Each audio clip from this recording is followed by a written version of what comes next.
querido professor, olá, querido aluno da nossa querida e gloriosa Escola Bíblica Dominical. O nosso desejo é que a paz do Senhor Jesus te encontre muito bem, aonde quer que você esteja nesse momento.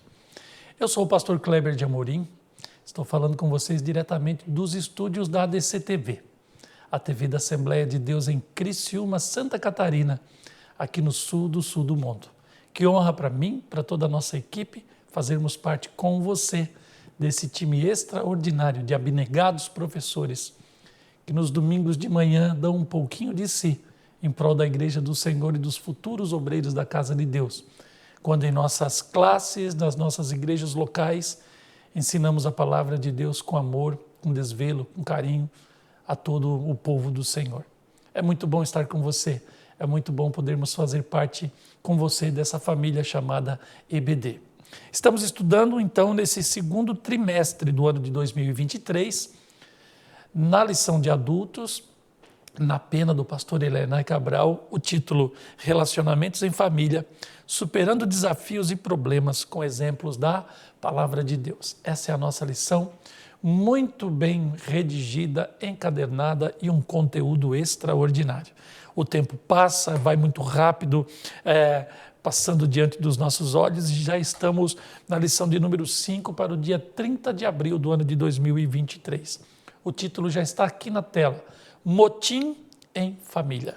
Nós temos a leitura bíblica em classe para esta lição, no livro de Números, capítulo de número 11, dos versos 1 até o 7.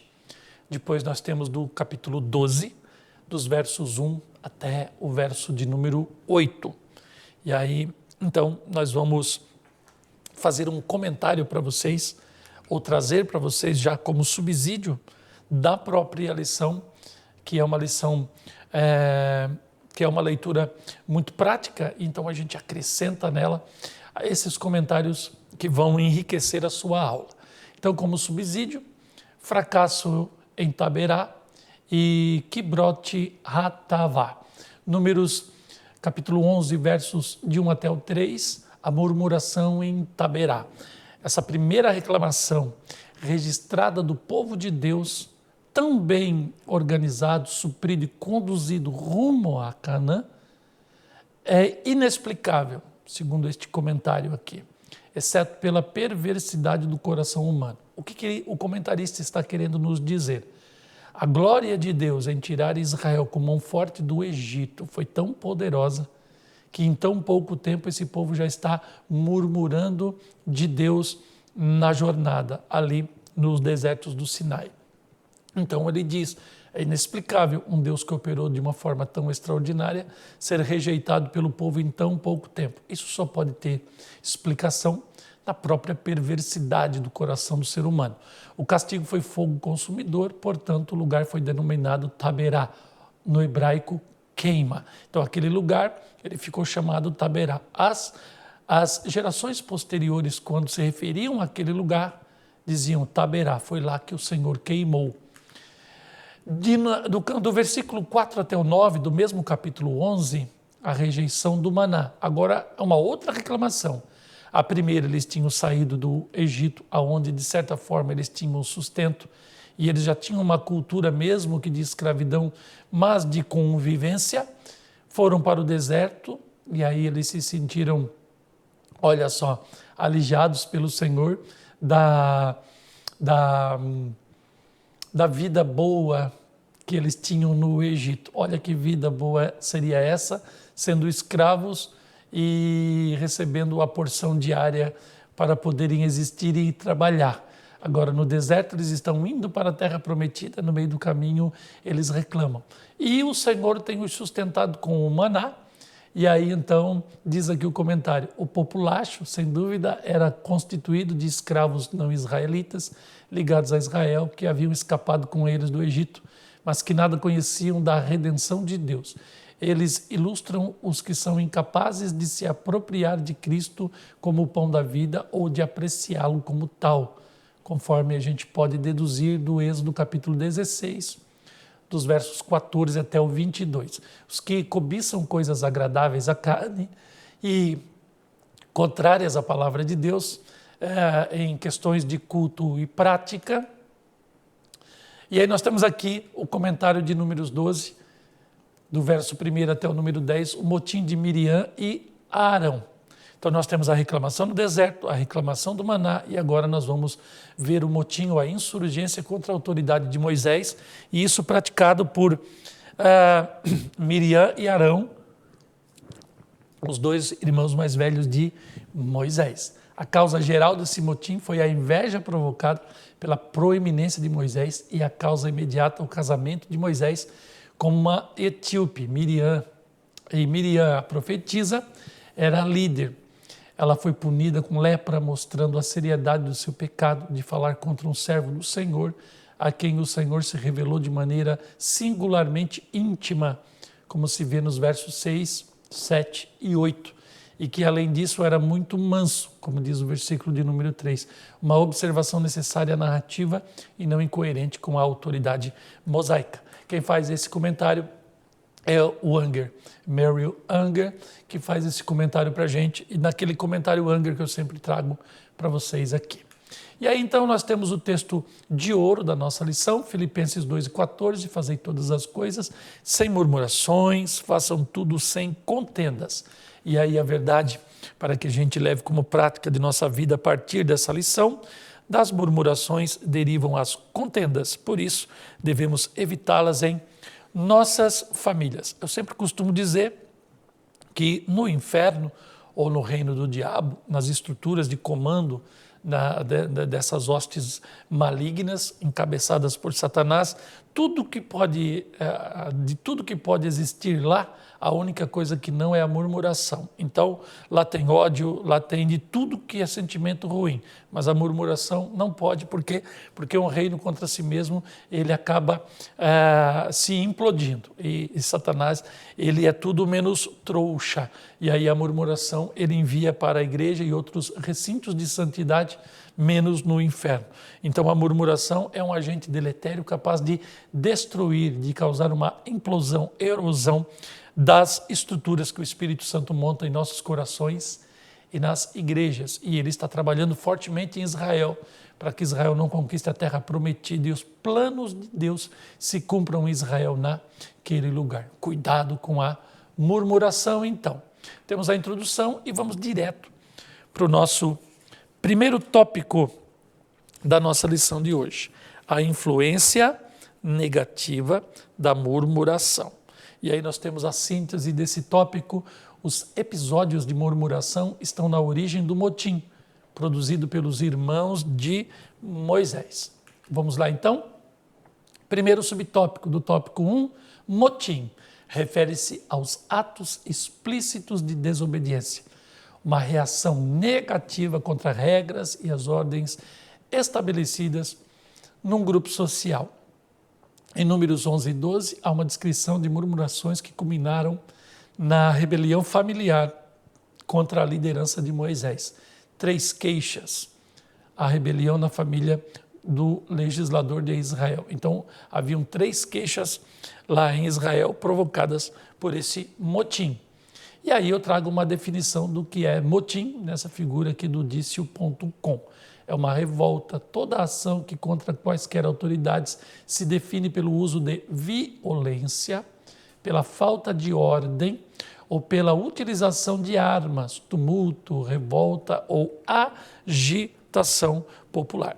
Então, o motim é a estratégia da insurgência, aquilo que vem de dentro, de baixo, para destruir uma estrutura de poder, causando então uma revolta, uma rebelião, uma dissuasão da ordem que estabelecida anteriormente.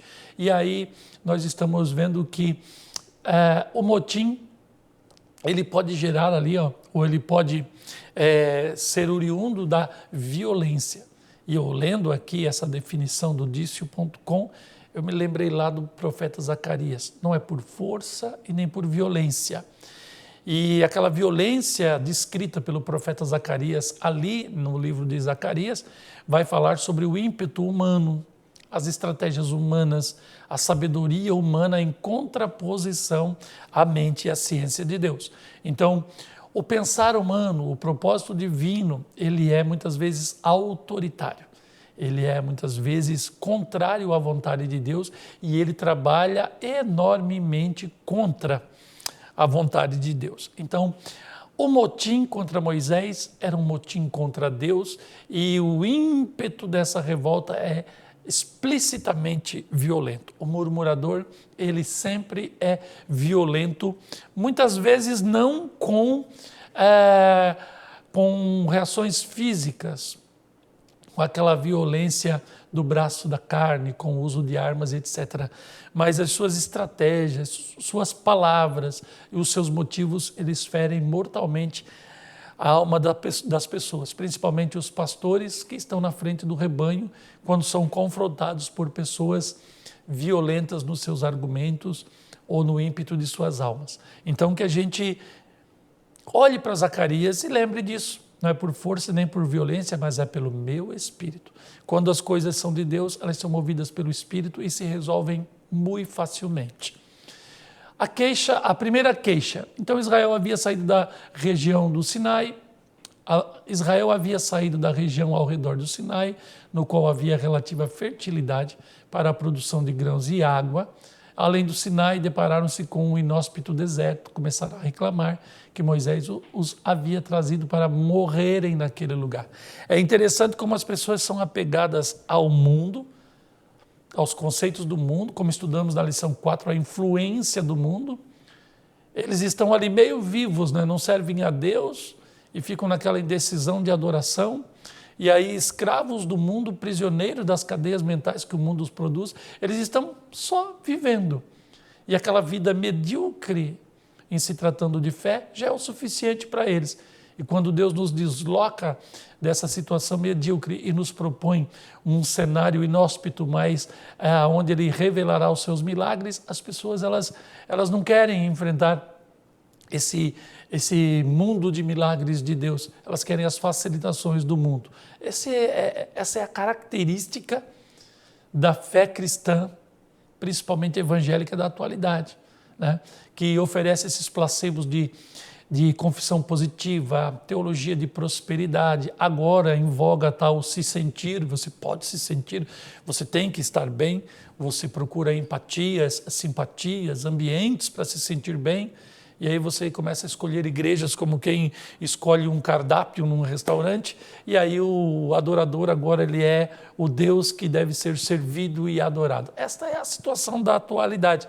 E esses deuses humanos são queixosos, são exigentes. E haja pastor, né? E haja mensagem, e haja gente com talento e dons de Deus para servir essa gente orgulhosa, presunçosa e mimada. Ainda sobre essa primeira queixa, aquela murmuração não só entristeceu Moisés, mas a Deus. Então ele operou um juízo de fogo, destruindo um grupo de israelitas que vivia reclamando. E aquele lugar se chamou Taberá. A primeira queixa está aqui em Números 11, de 1 a 3. A passagem para que vocês leiam em classe e vocês deixem bem claro isso. A segunda queixa, Números 11, de 4 a 7. Após experimentar o juízo de fogo, o povo começou a murmurar do maná, que a cada manhã Deus enviava e a lembrar com saudades dos alimentos do Egito. Ou seja, a provisão de Deus vinha a cada dia, o alimento que trazia saúde, que evitava as doenças e evitava as idas aos hospitais. Claro que lá não havia hospitais, ou o gasto excessivo com remédios em farmácias, como hoje nós vivemos nessa sociedade de consumo, você se entope de comidas artificiais, fica doente, aí você gasta com o médico, com o remédio, e você vai girando uma roda de consumo que quando você vai ver é a expressão máxima e assertiva das palavras do sábio Salomão: tudo é vaidade debaixo do sol. E aí, não é nada novo debaixo do céu, tudo é vaidade debaixo do sol. E aí, então, as pessoas vão alimentando esse sistema de coisas, e quando Deus lhe dá o maná, a palavra de Deus, ou Jesus Cristo, que é o pão da vida, para eles é tudo muito simples, é enfadonho. Meu Deus, que coisa sem graça, essa coisa monótona de Deus, mas você não está doente, você não está gastando, você está abençoado. E as pessoas sempre têm essa fixação pelo novo.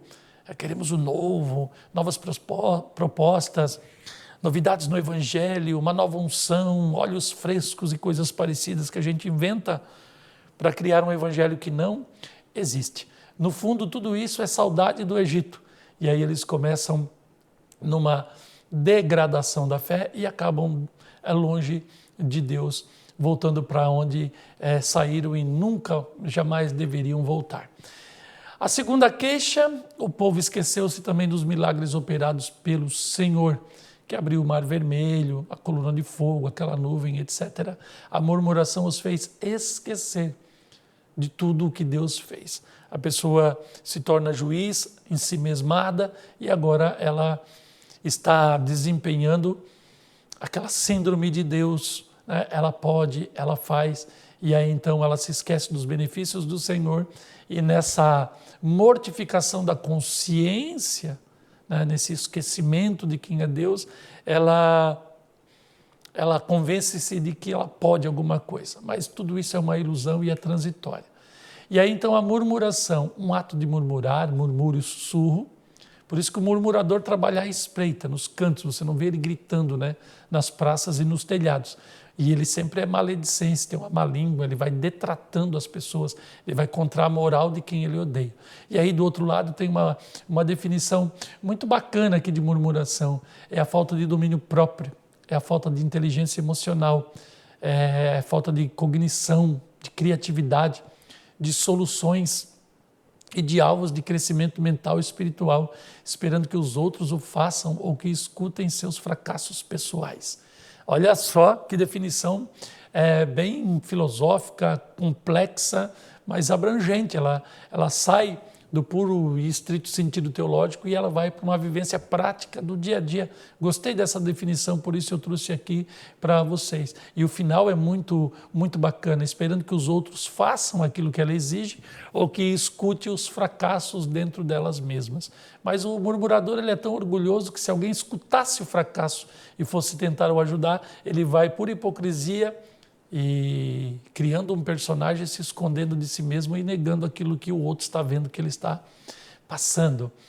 Então, ainda nessa terceira queixa, no capítulo 12, temos a rebelião de Miriam e Arão contra a liderança de Moisés. Aqui é o ápice do motim, aqui é onde a destruição ela é iminente. Trata-se de uma rebelião na família de Moisés, Arão e Miriam.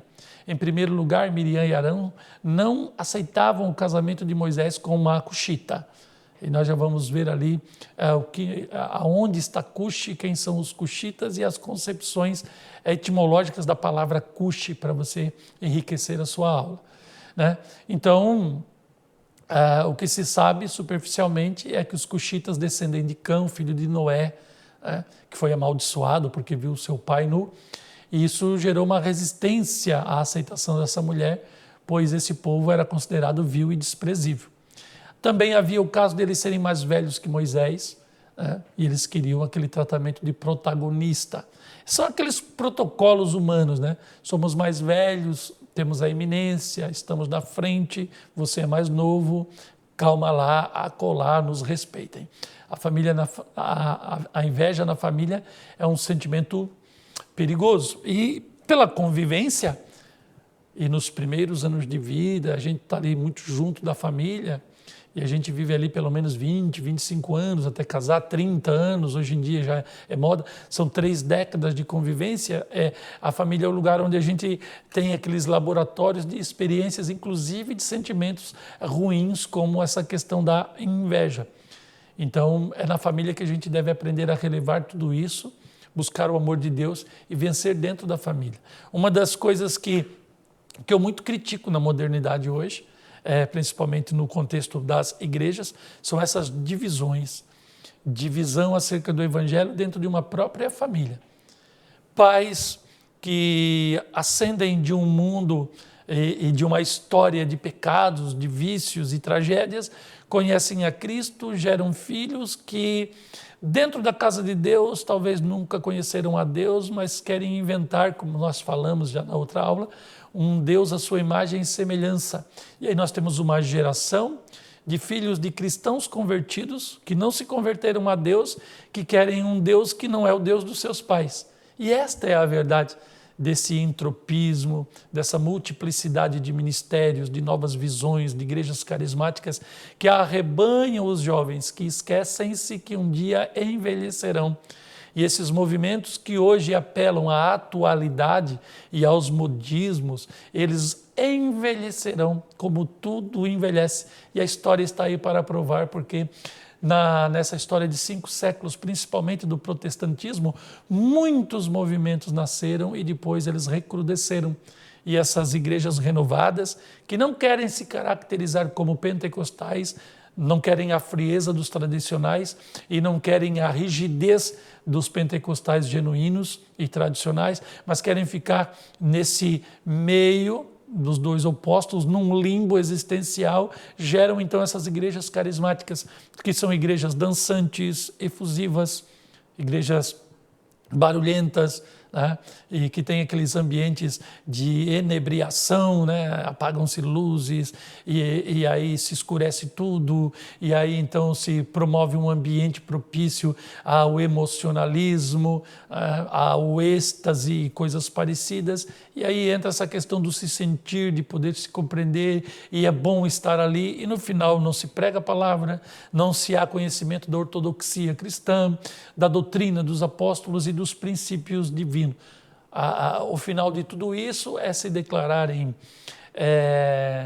inclusivos, afirmativos, progressistas, e aí entra as Bíblias novas do Deus que não é homem e não é mulher, e aí a gente fica nesse relativismo todo, a gente pode ser tudo, e a gente sabe que quem quer tudo acaba não tendo nada. Que o Senhor nos guarde, que as nossas famílias sejam permeadas por um espírito de humildade, e que pais possam ser sacerdotes, que as mães mulheres de Deus, e que filhos possam ser leais e honrados a seus pais, permanecendo na fé da sua família e cultivando os grandes valores da palavra de Deus. E aqui, como um cristão assembleano, aqui como um pentecostal convicto, eu digo para vocês que não nos falta nada para servirmos a Deus, e nós precisamos apenas guardar as nossas famílias debaixo do temor do Senhor. E aí então compreendermos a vontade de Deus em nossas vidas e adorarmos ao Senhor e eleger a Cristo como nosso Deus e servirmos a Deus com alegria. Aqui eu tenho um subsídio para vocês do que é ser cuxita, mulher etíope. Nesse trecho de Números 12, 1, informa-nos que Moisés casou-se com uma mulher etíope. Cuxi, ou Etiópia, era a região ao sul da primeira catarata do rio Nilo. A Septuaginta e a Vulgata Latina de Jerônimo apresentam essa mulher como natural da Etiópia. Mas as tradições judaicas identificam-na como Zípora, pensando que ela era natural de Cusã, que aparece lá em Abacuque 3 e 7. Cusã também tem sido região identificada com a Etiópia, mas outros preferem pensar em Midian ou algum aliado desse território. E existem lendas judaicas que sugerem que antes de Moisés fugir para o deserto de Midian, ele foi comandante em chefe de uma campanha egípcia contra a Etiópia. Tarbis, a filha do rei etíope, ter-se-ia apaixonado por ele, do que resultou o casamento dos dois. Porém, quase todas as lendas desse tipo não passam de invenções românticas, pelo que a questão da identidade exata da esposa cuxita de Moisés continua sujeita até hoje a debates. Quem nos diz isso? Russell Norman Champlin. E aí eu tenho aqui o mapa do Egito, eu tenho ali o Mar Vermelho. Na primeira figura, aqui à nossa esquerda, nessa área vermelha, aonde supostamente é Cuxi, e a outra figura do lado vai nos fazendo ali mais descrições detalhadas acerca desta terra que está ao sul do Egito.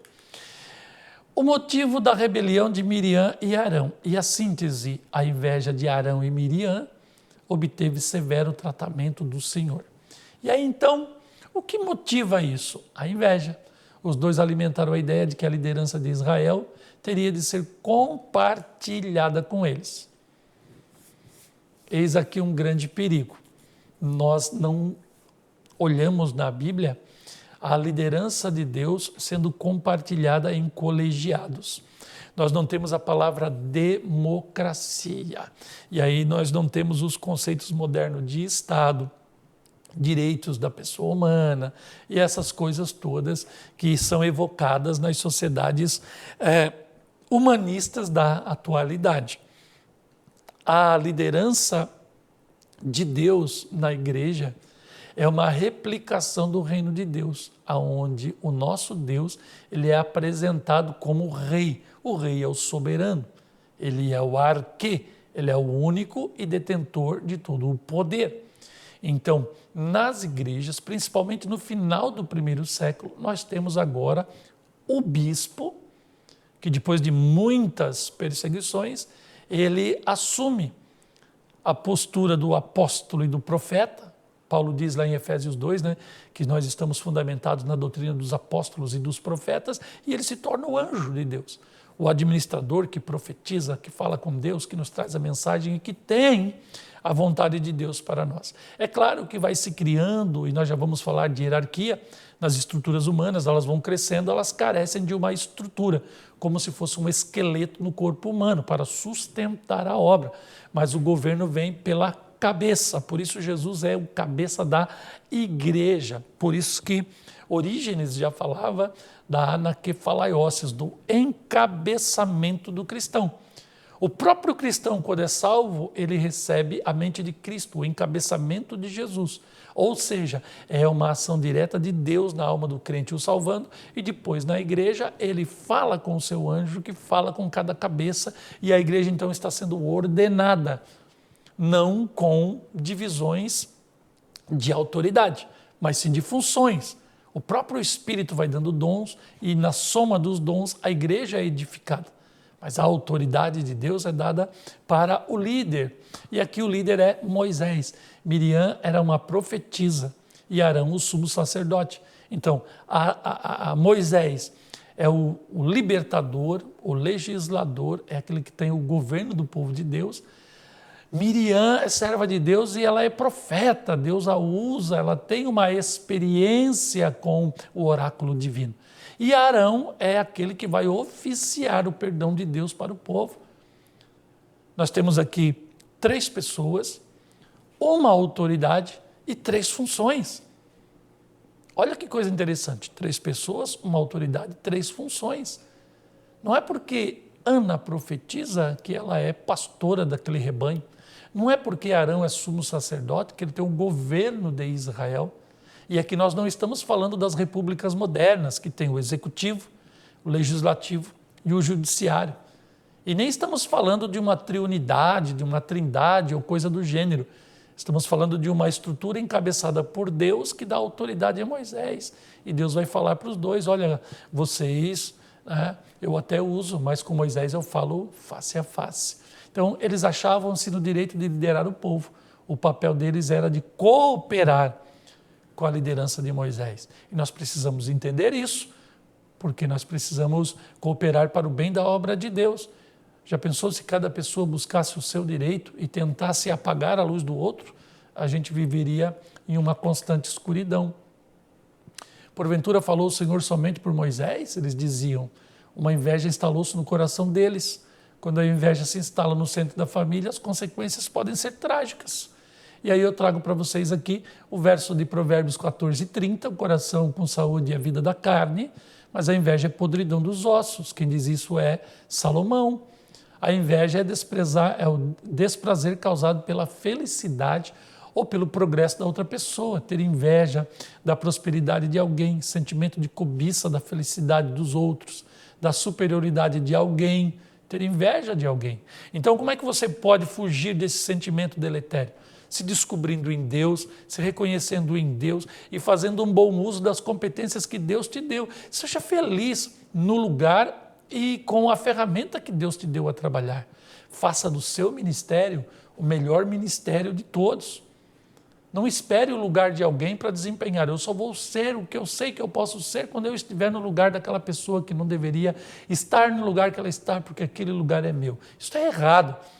Sirva a Deus com alegria agora. A liderança ela pode te colocar em outros patamares depois. O Senhor vai te abençoando e você vai subindo degraus. Esse é o processo da pessoa que foge da inveja e é humilde. Ainda sobre o motim familiar, embora Miriam exercesse um papel importante no povo como profeta, ela não poderia voltar-se contra Moisés.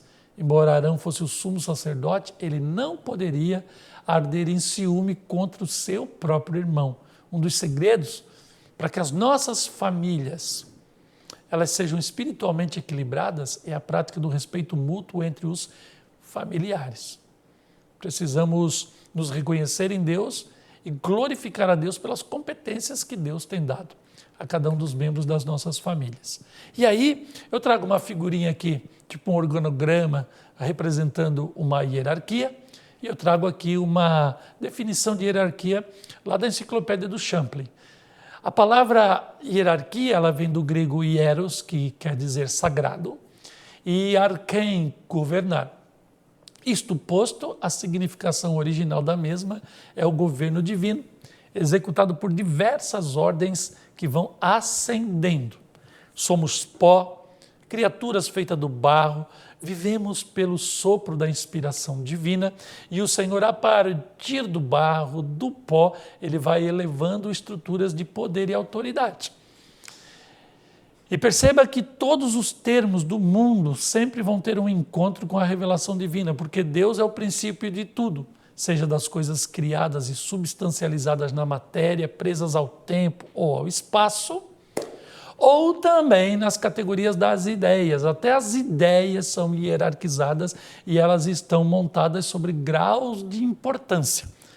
E tudo que os homens hoje em dia descobrirem, na verdade, eles não realizaram, eles só em um determinado dia descobriram aquilo que já estava posto lá.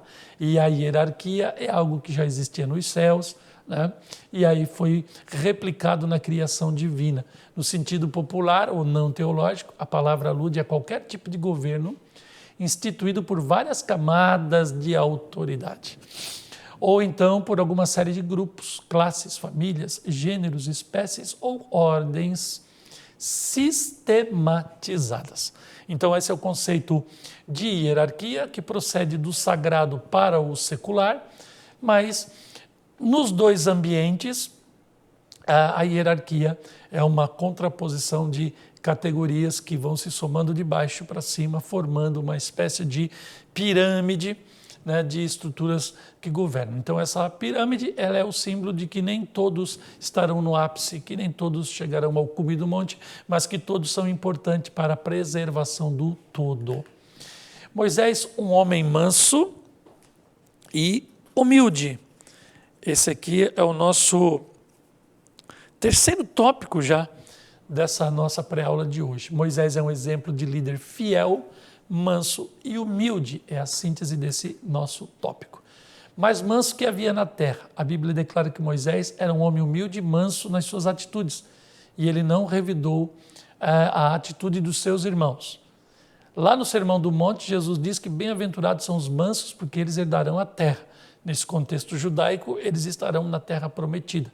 Mais à frente, no mesmo sermão, ele vai dizer bem-aventurados os pacificadores, porque os pacíficos serão chamados filhos de Deus. Então, o pastor Helenay Cabral faz essa correlação do manso com o pacífico, aquele que ganha a herança e na herdade está certificado que ele está na herdade porque de fato ele é um filho de Deus. Essas duas atitudes estavam presentes na liderança de Moisés. Já na mentalidade secularizada, mundana, pagã, o manso pode significar um covarde, um fraco, né? Mas no ensinamento bíblico implica na capacidade do autocontrole, do domínio de si mesmo, e a mansidão, ela por fim é um fruto do Espírito Santo, é um milagre de Deus, é quase que uma impossibilidade para nós, mas é um milagre de Deus nas nossas vidas. Então Moisés teve serenidade para agir com firmeza sem se deixar abalar pela ira. Então os sentimentos não moveram Moisés, mas a atitude foi firme. Ele não cedeu a autoridade que Deus deu a ele para outros, não terceirizou responsabilidades. Ele não teve atitude vingativa para com seus irmãos. E neste sentido, segundo o texto aqui da nossa lição, a mansidão e a pacificação são virtudes que a família cristã não pode deixar de rogar a Deus e praticar. Então, pacificar, ser manso, isso é virtude. Isso é uma explosão de um bem-querer, isso é uma força, é um ímpeto que sai gerado pelo Espírito Santo e a gente precisa disso e praticar essa dimensão de fé. Então eu tenho aqui um comentário sobre o muito manso. A humildade era uma das grandes características de Moisés. A palavra hebraica aqui traduzida por manso é anao, humilde. A raiz desse termo hebraico é aná, força e submissão. A melhor tradução, pois, é mesmo humilde. Humilde, então, vai falar do que é ser manso. Moisés não era um homem arrogante. Ele tinha uma posição que foi dada por Deus. E ele não se impôs naquela posição contra a vontade de Deus e contra a vontade das pessoas. Ele não era um tirano. Ele não era uma pessoa que se utilizava da simplicidade dos outros para subtrair o seu bem. Os tiranos são assim. Então, Miriam e Moisés acusaram-no de ser assim. Então, sua autoridade era divinamente conferida. Ele era o homem apropriado para o momento e não o indivíduo que, se tivesse exaltado algum elevado ofício por meio de uma poderosa personalidade. Ele não construiu aquela posição, ele não submeteu pessoas ao seu querer. Ele estava ali porque Deus tinha o colocado. E é assim que nós devemos estar. Não queira estar no lugar onde Deus não te colocou. Você não será feliz. Mas aí Moisés ele vai se queixar do fardo da liderança. E muitos pastores sofrem hoje em dia. E é muito difícil você separar o teu coração do povo.